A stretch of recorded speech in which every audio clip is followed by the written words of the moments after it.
Today on Locked On Red Wings, we go over the Derek Lalonde introductory press conference, as well as reminisce a little bit on Pavel Datsyuk as he retires from professional hockey.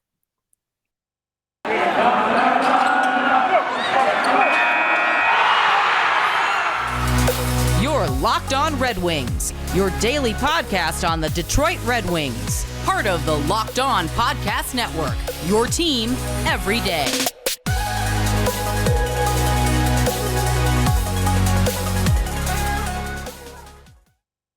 Welcome back to the Locked On Red Wings podcast. We are your hosts, Brian Fisher and Scotty Bentley. I do have news on that front. I can't say I'm a producer at 97 on the ticket anymore. I have accepted a job with WWJ News Radio. I'm going to be an associate podcast producer for them, full-time gig in radio. Been working on that. Buddy. So I guess that Twitter handle is going to be changing soon. But right now it's still at Brian Fisher 971. But yeah, podcast producer for WWJ News Radio. I like saying that. Scotty is a freelance journalist for the Detroit News, as well as a host for the Locked On Tigers, who just swept the Cleveland Guardians and a doubleheader sweep as well. Swept them in a day. Yeah, we play again today. Oh, there's one more game on Tuesday here. Oh. Yeah, but series win. Series win. Cleveland, who's second in the division. Yeah. Also, I'm realizing now that because we recorded one early and then Friday and everything, this is the first time people are hearing my voice not be terrible for the first time in like a week. Great now. Yeah, I'm chilling. We're all chilling, feeling great. Negative and everything. Yeah, 2 days. Negative on those fronts now. So and you kind of got screwed too, because we recorded with Sam on Thursday. And then I went over and I was eating dinner with Allison, and then the news broke that they were hiring Lalonde. And it's like, okay, I text you, I'm like, Scotty, we got to go again, dude. So like at the worst peak of your voice, we had to record 2 episodes. And I mean, credit to you, man. You toughed it out. That was pretty incredible. You know, big time players make big time plays. A grind. He's a grinder. That's for sure. But on today's episode, guys, we're going to be talking to you about the Derek Lalonde introductory press conference. He said some interesting things. I like what I heard from him. And then segment 3, we're going to talk a little bit about reports out of Russia saying Pavel Datsyuk is retiring from professional hockey here. He's like 49 years old at this point, so not really surprised. He had a long career in the NHL / KHL, successful career. It's going to go down as a all-time great for the Red Wings. Probably going to be a first ballot Hall of Famer given his resume when he is finally eligible in 5 years after. But we'll get to that in segment 3. Starting off here, Scotty, we're talking about Derek Lalonde. He spoke with the media for like 2 hours in that introductory press conference, an hour and a half, 2 hours. He, Steve Yzerman, and owner Chris Ilitch all spoke. And to be honest, I really liked what I heard from Derek Lalonde. And the first thing that really stood out to me about Derek Lalonde, and again, it's Lalonde, not Lalonde, as I think everyone found out during the introductory press conference, is how calculated of a speaker he is. You know, he doesn't hem and he doesn't haw. He doesn't speak until he knows the answer he's going to give. And he doesn't have like those weird, we still have those vocal pauses. And this is like I'm not like trying to nitpick or anything.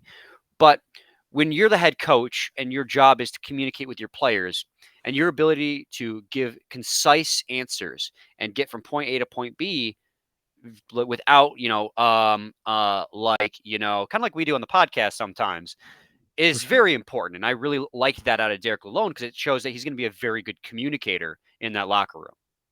Absolutely. Yeah. And just, I mean, all we have to go on is a presser, and like, he killed the presser. So like, there you go. You know what I mean? So like, when we only have one thing to go off of, and he does really well, and it like, yeah, that's great. And obviously you can be very well spoken and be a terrible coach. You can be terribly well spoken and be a great head coach. Like, but if we're going based on what we have, like he absolutely did well. He said all the right things.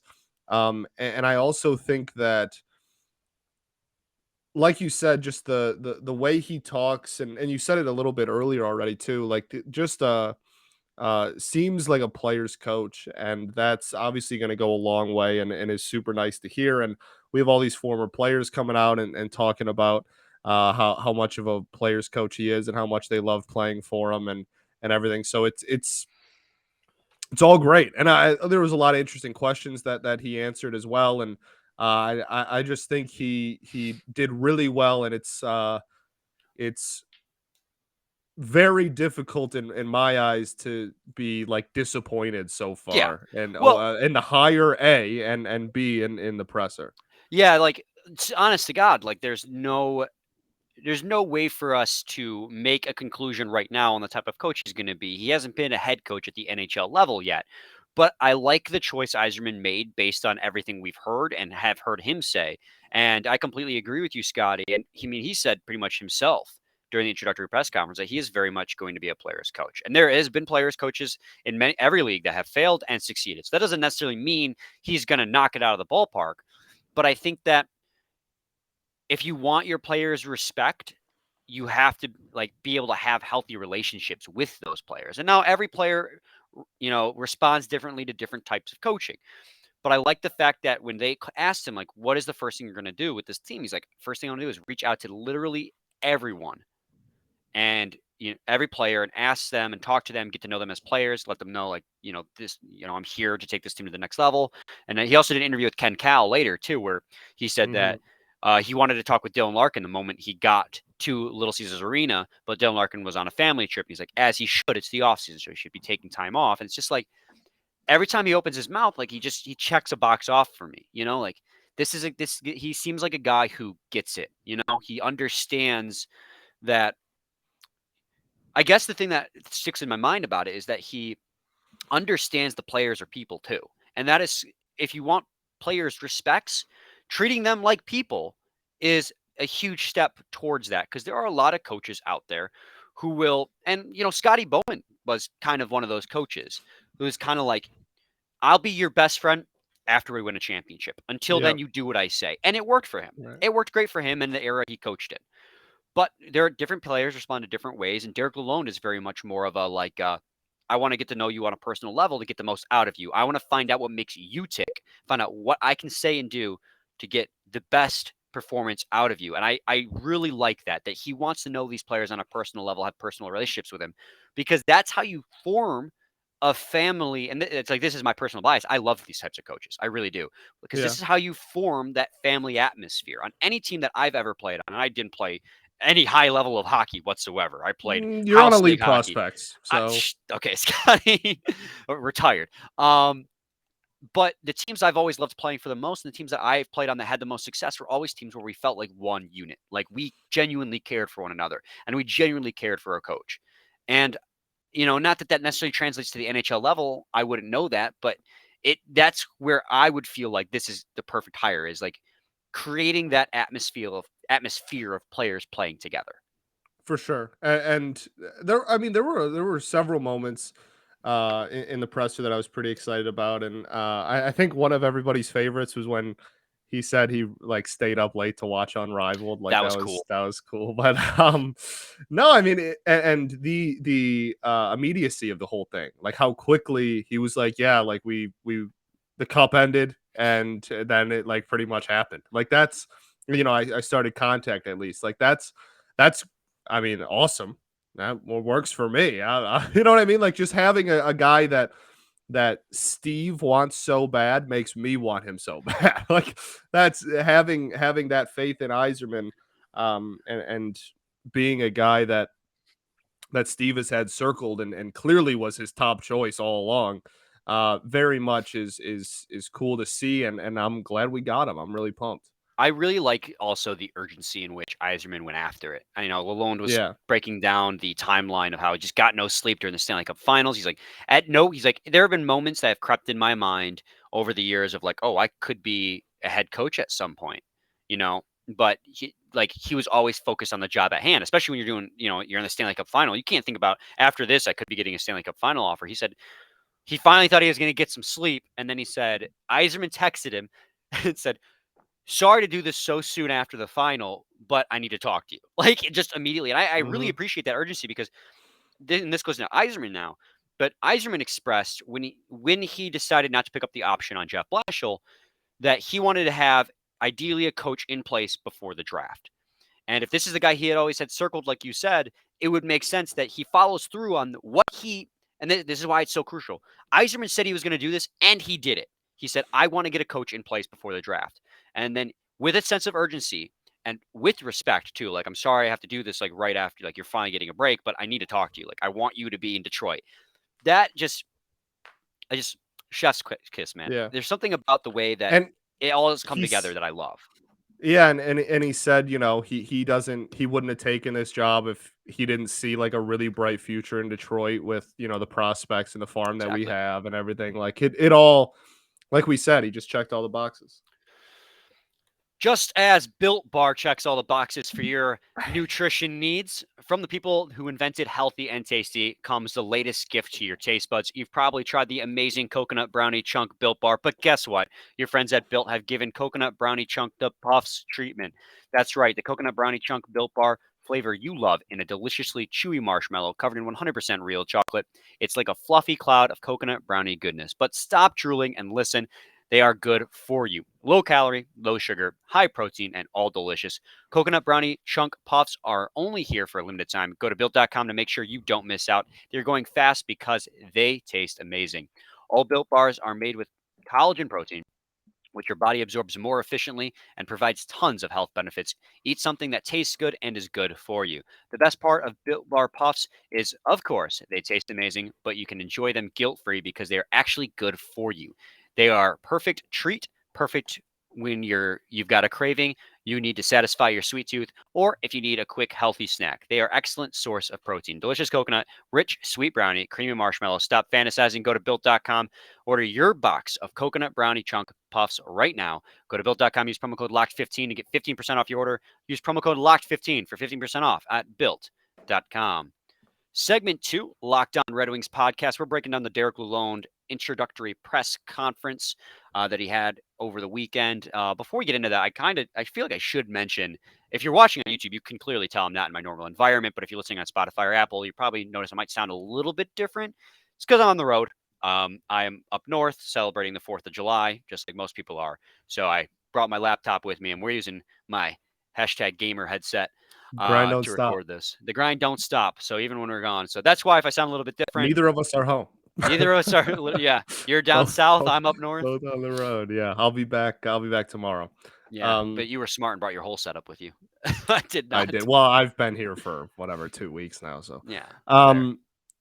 So the other thing I wanted to bring up, we can, if there's anything more about the presser you want to talk about, we can go into that and circle back around too. But the biggest thing that's very dramatic. One of the things that I also wanted to talk about was the article that was put out by the Free Press, like within hours of him. I It think was like the next day, I think. yeah, the day after, I think, yeah, of Lalonde getting hired. On the headline is Derek Lalonde needs to show more urgency about making the playoffs. Yeah, and that actually is perfect because that is the one more point I wanted to bring up about the press conference Yeah, itself. that article, the tweet for the article got ratioed to heck. Like, it's bad. 3 retweets and 15 likes, 60 quote tweets, which is quite a lot, and 103 replies.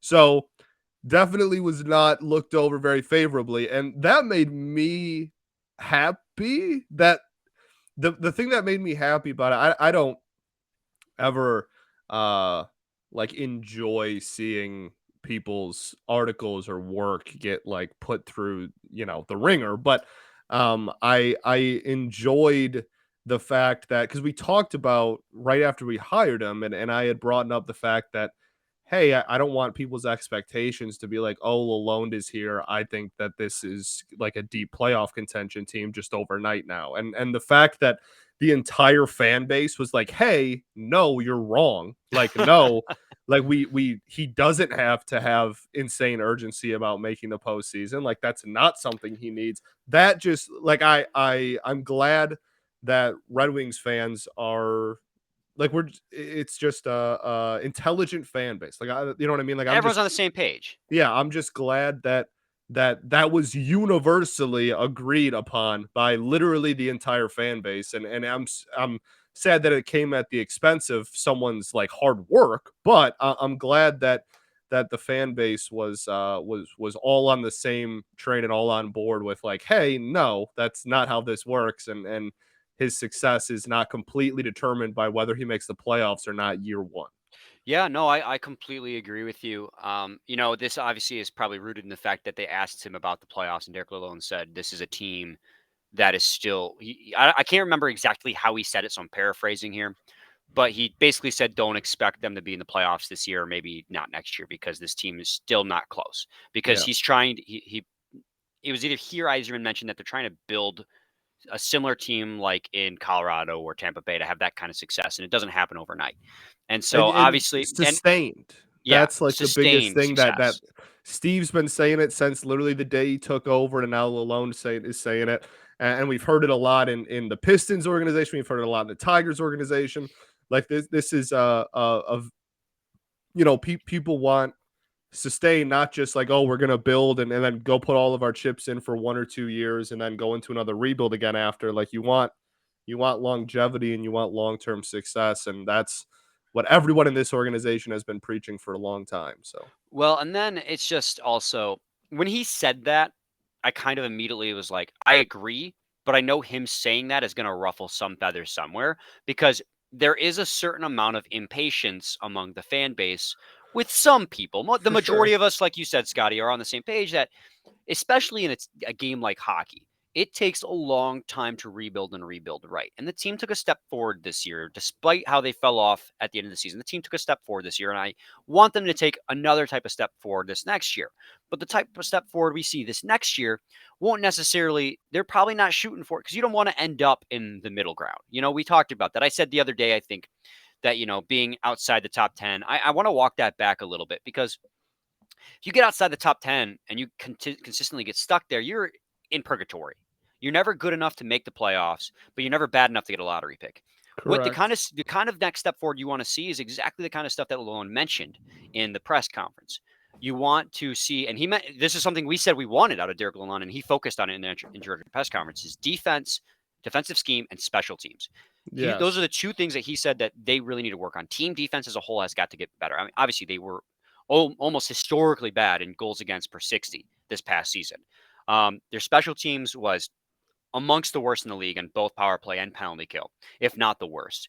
So that's the type of step forward I need to see this year. I don't necessarily need to see them outside the top 10. It'd be great if they could maintain around 500 and maybe make a push through the playoffs. But I know that can also hurt you in the long run if you don't get another shot at the lottery, regardless of how slim the percentage chance is, because you're not just one player away from the Right. way still. You have a couple of really good players, a couple of really good pieces, but there's a lot of holes left.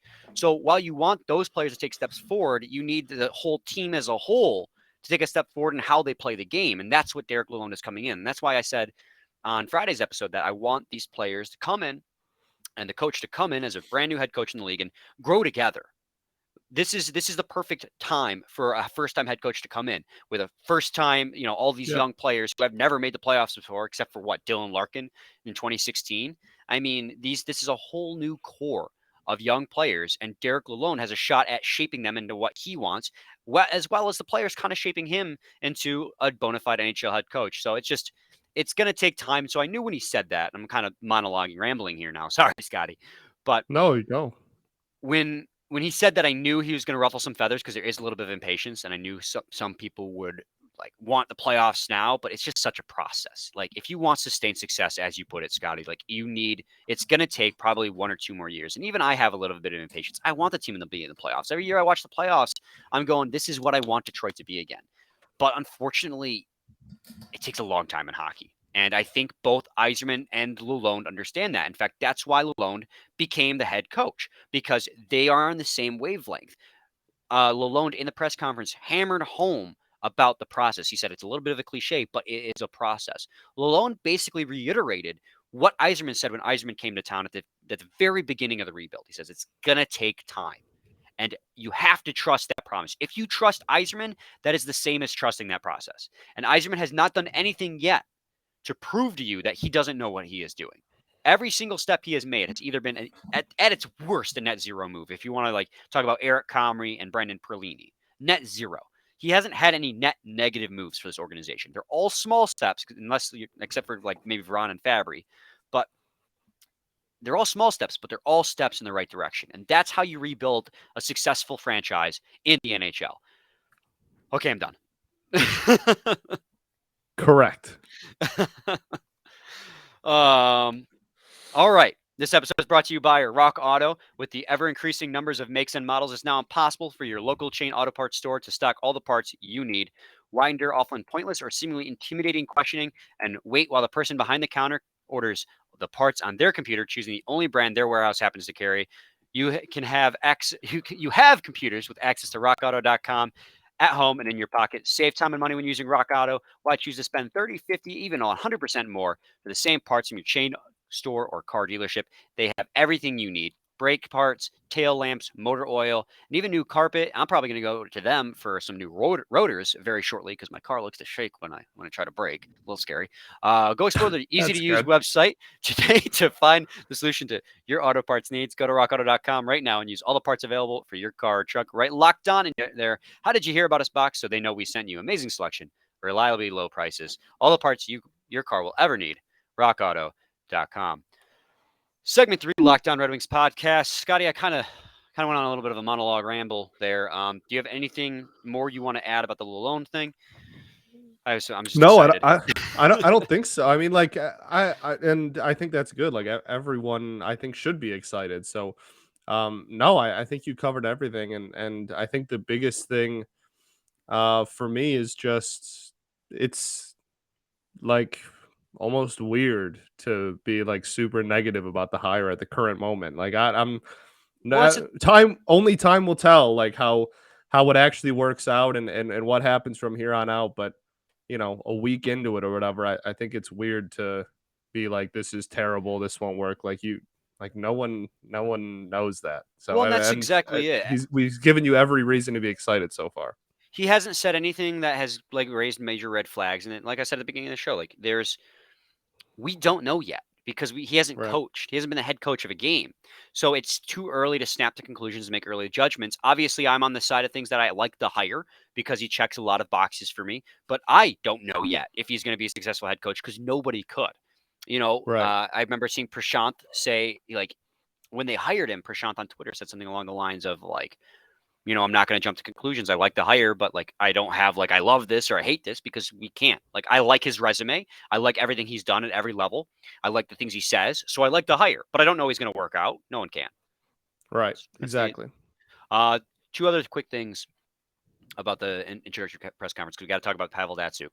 I thought it was hilarious when they asked Yzerman if he had seen, I think it was Wojo actually. Wojo asked him if he had seen Unrivaled, and Yzerman goes, to be honest, I haven't seen it.